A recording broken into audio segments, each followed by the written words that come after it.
Hello friends, Khan classes of commerce में आपका स्वागत है। एमपीपीएससी असिस्टेंट टैक्स ऑफिसर की तैयारी के लिए हम ये वीडियो एक बार फिर लेकर आए हैं। आज के इस वीडियो में हम जनरल और लेज़र से संबंधित कुछ महत्वपूर्ण प्रश्न आपके सामने एमसीक्यूज़ के रूप में डिस्कस करने जा रहे हैं। पहला क्वेश्चन आपकी स्क्रीन पर है, देख लेते हैं। भवन निर्माण के लिए मज़दूरों को मजदूरी दी गई तो कौन सा खाता डेबिट किया जाएगा? भवन निर्माण के लिए मज़दूरों को मजदूरी दी गई, मतलब वेजेस पेड की गई है वर्कर को कंस्ट्रक्शन करने के लिए बिल्डिंग की। तो बिल्डिंग का कंस्ट्रक्शन जब होता है तो बिल्डिंग अकाउंट ही डेबिट होता है, क्योंकि जो भी चीज़ लग रही है वो बिल्डिंग में लग रही है और हमारा मटेरियल लग रहा है, हमारा लेबर लग रहा है, हमारे डायरेक्ट एक्सपेंस लग रहे हैं। तो जो भी चीज़ें हम भवन के निर्माण में लगाते हैं उनसे भवन खाता ही डेबिट होगा, क्योंकि हम बैलेंस शीट में भवन ही लिखते हैं और भवन को बनाने में जो भी लागत आती है, जो भी कॉस्ट आती है, कॉस्ट ऑफ द बिल्डिंग, वो सब पार्ट होता है बिल्डिंग का। इसलिए यहाँ आपका आंसर बी हो जाएगा, बिल्डिंग अकाउंट। तो याद रखिए, जब भी भवन का निर्माण हो उसमें जो मटेरियल लगाया जाए, उसमें जो लेबर लगा जाए, वो ना मटेरियल अकाउंट में आएगा, ना लेबर अकाउंट में आएगा, ना वेजेस अकाउंट में आएगा, बल्कि वो आएगा बिल्डिंग अकाउंट में, भवन खाते में लिखा जाएगा। इसलिए यहाँ आंसर भवन खाता हो जाएगा। इसके बाद दूसरा क्वेश्चन देख लेते हैं, क्या है। फर्नीचर ढुलाई के लिए दिया गया भाड़ा, इससे कौन सा खाता डेबिट होगा? तो फर्नीचर की ढुलाई के लिए अगर भाड़ा दिया है तो कौन सा खाता डेबिट होगा? याद रखिए, जब हम फर्नीचर ख़रीदते हैं तो फर्नीचर खाता डेबिट रोकड़ खाते से करते हैं, अगर नगद हमने इसको ख़रीदा है। और अगर फर्नीचर जब हम ख़रीदते हैं तो फर्नीचर की ढुलाई पर भी वह हम ही को वहन करना पड़ते हैं, तो उससे भी फर्नीचर खाता ही डेबिट होगा, क्योंकि हमने फर्नीचर को ख़रीदा है और उसके साथ साथ उसको लाने का व्यय भी हम ही को वहन करना पड़ेगा। तो याद रखिए, यहाँ फर्नीचर के ख़रीदने की लागत फर्नीचर के ख़रीदने की लागत जो होगी वो दो चीज़ों से मिलकर बनेगी। एक फर्नीचर का मूल्य हो जाएगा और उसमें जोड़ दिया जाएगा फर्नीचर की ढुलाई का भाड़ा। तो इस तरह फर्नीचर खाता ही यहाँ डेबिट होगा, क्योंकि जो भी ढुलाई लगी है वो फर्नीचर की लागत में ही शामिल होगी, इसलिए फर्नीचर अकाउंट ही यहाँ डेबिट होगा। इसी तरह के क्वेश्चन एमपीपीएससी ने 2012 के एग्ज़ाम में पूछे हैं, तो इसलिए ये वीडियो बहुत ही आपके लिए इम्पोर्टेंट है। इस टाइप के क्वेश्चन की आप अच्छे से स्टडी कर लें और ऐसे यूज़फुल इन्फॉर्मेशन आपको हमारे वीडियो से मिलती रहेगी। अगर आप वीडियो पर नए हैं तो चैनल को सब्सक्राइब करें, और अगर आपने सब्सक्राइब कर चुके हैं तो वीडियो को लाइक करें, कमेंट करें और हमें मोटिवेट करते रहें। देखिए, एक कमेंट या एक लाइक से कुछ नहीं होता, लेकिन हमको एक मोटिवेशन मिल जाता है कि वीडियो आपको पसंद आ रहे हैं और हमें ऐसी यूज़फुल इन्फॉर्मेशन आपके लिए और लाना चाहिए। तो इसलिए हमारे मोटिवेशन के लिए वीडियो को लाइक करें, शेयर करें, कमेंट करें। बहुत जल्दी देख लेते हैं अब तीसरा क्वेश्चन स्क्रीन पर क्या है। फर्नीचर बनाने के लिए मजदूरी का भुगतान किया। देखिए, यहाँ भी उसी तरीके का व्यय दिया गया है कि फर्नीचर बनाने के लिए मजदूरी का भुगतान किया। अब बताइए, फर्नीचर जब बन के तैयार होगा तो क्या मजदूरी का लेखा अलग से होगा? क्या मजदूरी का खर्च अलग से ग्राहक से लिया जाएगा? नहीं, मजदूरी बनाने की लागत, फर्नीचर बनाने की लागत मजदूरी में ही जोड़ दी जाएगी। इस तरह यहाँ फर्नीचर खाता ही डेबिट होगा। तो फर्नीचर को लाने का भाड़ा या फर्नीचर को बनाने की मजदूरी फर्नीचर खाते में ही लिखी जाएगी, इसलिए यहाँ मजदूरी खाता डेबिट नहीं होगा, वेजेस अकाउंट डेबिट नहीं होगा, बल्कि डेबिट होगा तो फर्नीचर अकाउंट डेबिट होगा। तो इन मदों को आप अच्छे से पहचान लें। अब चौथा क्वेश्चन देखते हैं। मोहन को वेतन दिया गया, किस खाते को डेबिट किया जाएगा?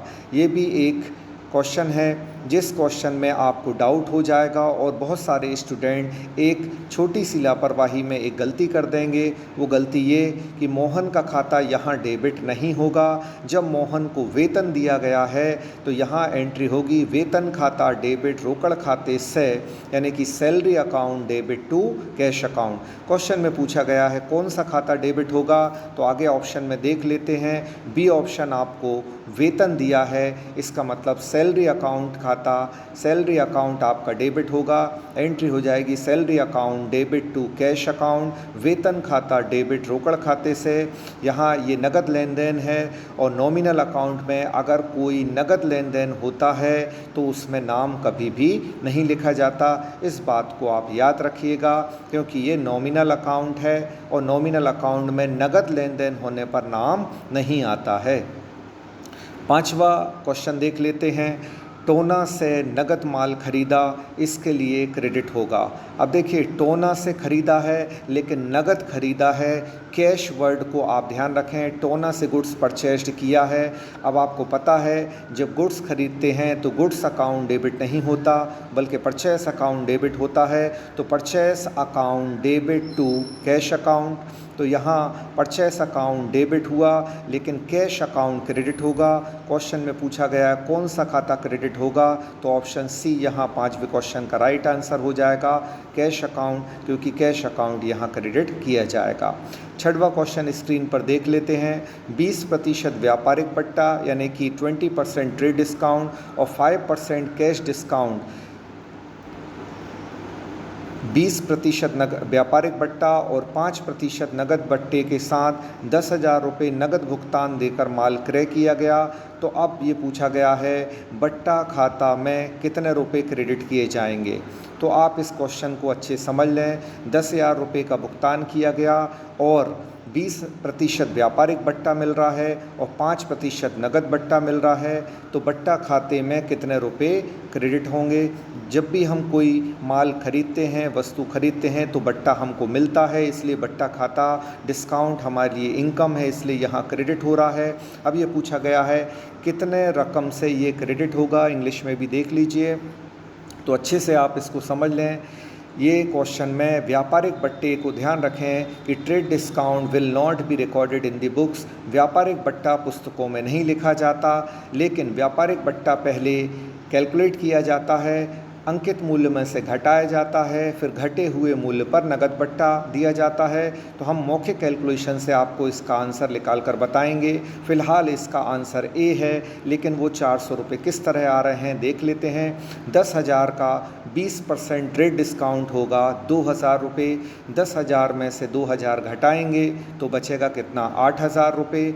अब 8,000 रुपये जो रिमेनिंग प्राइस है उस पर कैश डिस्काउंट अलाउ होगा।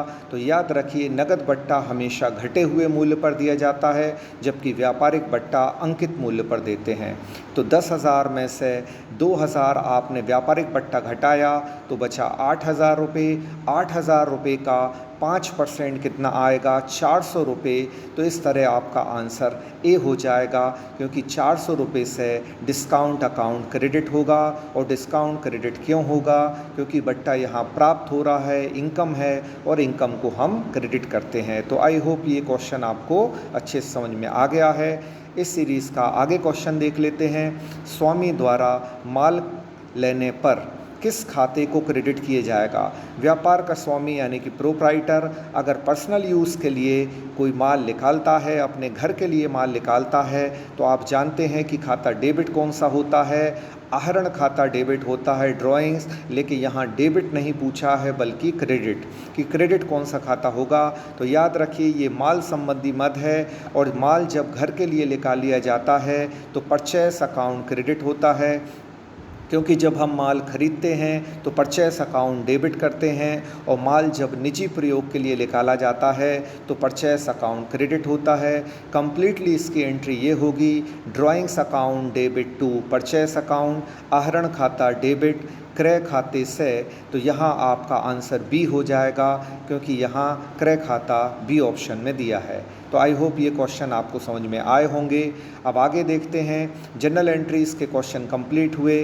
अब अकाउंट की दूसरी स्टेप, जिसको हम खाता बही कहते हैं, लेज़र कहते हैं, जिसमें खाता बही वो होती है जिसमें खाते तैयार किए जाते हैं, और जनरल से डेबिट क्रेडिट के आधार पर खातों में पोस्टिंग की जाती है, जिसे हिंदी में हम खातों में खतौनी करना भी कहते हैं। तो देख लेते हैं इनसे संबंधित क्या महत्वपूर्ण ICQ सॉरी MCQs आपको दिए गए हैं। और एक बात और आप समझ लें, NCERT बेस्ड ये MCQs हैं, तो आपके एग्ज़ाम के लिए बहुत ही इम्पॉर्टेंट हैं। इसलिए इन सब पॉइंट्स को आप वन लाइनर सेंटेंस के तहत अपनी कॉपी में नोट कर लें। एक लाइन लिखें और डैश करके उसका आंसर लिखें, फिर एक लाइन लिखें उसका डैश करके आंसर लिखें। इस तरह आपके काफ़ी अच्छे नोट्स तैयार हो जाएंगे।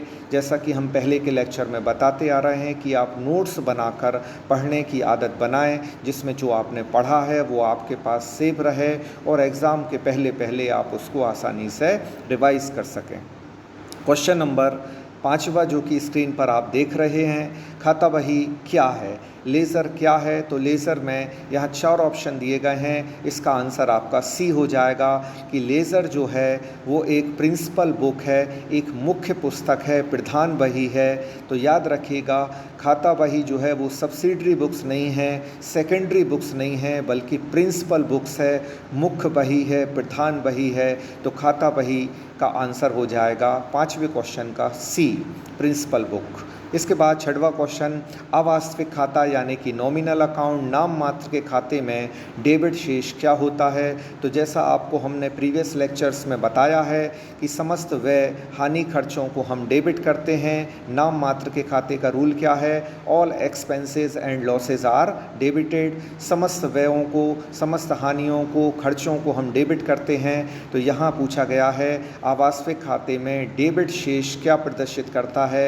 तो व्यय या हानि को प्रदर्शित करता है और आंसर आपको ए देखने को मिल रहा है कि यहाँ व्यय इसका आंसर हो जाएगा, क्योंकि समस्त व्यय हानि खर्चों को हम डेबिट करते हैं। और जैसा कि अभी हमने बताया 7वां क्वेश्चन उसी से संबंधित है। अवास्तविक खातों में नाम मात्र खाते में जमा यानी कि क्रेडिट किसको किया जाता है। तो नॉमिनल अकाउंट में क्रेडिट किया जाता है इनकम को, प्रॉफिट को और गेन को। तो यहाँ आपका आंसर बी हो जाएगा, क्योंकि बी ऑप्शन जो है उसमें प्रॉफिट दिया है, गेन दिया है। 7वें क्वेश्चन का आंसर यहाँ बी हो जाएगा। 8वां क्वेश्चन देखते हैं क्या है। व्यक्तिगत खाते में जमा शेष प्रदर्शित करता है। व्यक्तिगत खाते में जमा शेष क्या प्रदर्शित करता है, बहुत ही इंपॉर्टेंट क्वेश्चन है। तो पहले व्यक्तिगत खाते में आप जमा शेष कब आएगा, एक उदाहरण के माध्यम से आप समझ लें। जब हमने किसी से उधार लिया है तो वो खाता क्रेडिट होगा। जैसे कि हमने किसी व्यक्ति से कुछ पैसे उधार लिए, तो एंट्री होगी यहाँ, तो यहाँ एंट्री होगी रोकड़ खाता डेबिट राम के ऋण खाते से। तो राम के ऋण खाते से यहाँ एंट्री होगी, क्योंकि राम से हमने पैसे उधार लिए हैं, तब जाकर उसका शेष क्या होगा, क्रेडिट होगा। तो यहाँ आपका आंसर 8वें क्वेश्चन का ए हो जाएगा, क्योंकि जब अमाउंट पेबल होता है, राशि देय होती है, तो व्यक्तिगत खाते में जमा शेष प्रदर्शित किया जाता है, क्योंकि हमने उससे उधार लिया है। और ऐसे भी आप समझ लें कि पर्सनल अकाउंट में कोई व्यक्ति क्रेडिटर जब होगा, क्रेडिट किया जाएगा, तभी तो वो हमारे लिए क्या होगा, लायबिलिटी होगी। और सारी लायबिलिटीज़ क्रेडिट होती हैं। सारे अकाउंट्स जिनमें हमें अमाउंट पे करना होता है वो क्रेडिट होते हैं। तो अमाउंट पेबल यानी कि ए ऑप्शन यहाँ देय राशि वाला सही हो जाएगा। 8वें क्वेश्चन का आंसर ए होगा। आगे देख लेते हैं 9वें क्वेश्चन में क्या है। खाता बही मुख्यतः जानी जाती है। तो अभी प्रीवियस क्वेश्चंस में ही हमने आपको बताया, खाता बही खातों की मुख्य पुस्तक है। ये आपको प्रिंसिपल बुक ऑफ अकाउंट्स है, इसलिए 9th क्वेश्चन का आंसर बी हो जाएगा। तो याद रखिए, अगर प्रिंसिपल बुक ऑफ अकाउंट्स अगर लेज़र है तो सेकेंडरी बुक्स ऑफ अकाउंट क्या है। तो याद रखिए, सेकेंडरी बुक्स ऑफ अकाउंट जो है वो आपकी सब्सिडरी बुक्स हैं, सहायक पुस्तकें हैं। तो प्रधान पुस्तकें कौन सी हैं, खाता बही प्रधान पुस्तक है, जबकि सहायक बही आपकी जो हैं वो आपकी द्वितीयक पुस्तकें हैं, सेकेंडरी बुक्स हैं। इसके बाद इस सेशन का आखिरी क्वेश्चन 10वां क्वेश्चन हम देख लेते हैं क्या है। ऋणी और धनी। तो ऋणी मतलब होता है डेबिट और धनी मतलब होता है क्रेडिट। तो ऋणी और धनी यानी कि डेबिट और क्रेडिट की मदों को रोजनामचा यानी कि जनरल में जनरल से उनके खातों में खाता बही में हस्तांतरित करने की प्रक्रिया क्या होती है।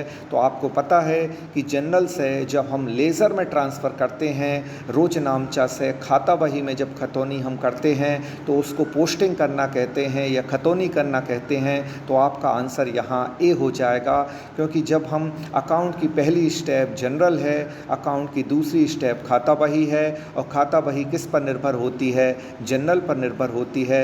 जनरल में जो एंट्री की जाती है, हर एक एंट्री दो खातों से बनती है और उन दो खातों का प्रभाव एक लेन देन का प्रभाव दो खातों में पड़ता है, और उन दो खातों में पोस्टिंग कहाँ की जाती है, वो पोस्टिंग की जाती है खाता बही में। तो इस तरह आपका आंसर 10वें का ए हो जाएगा।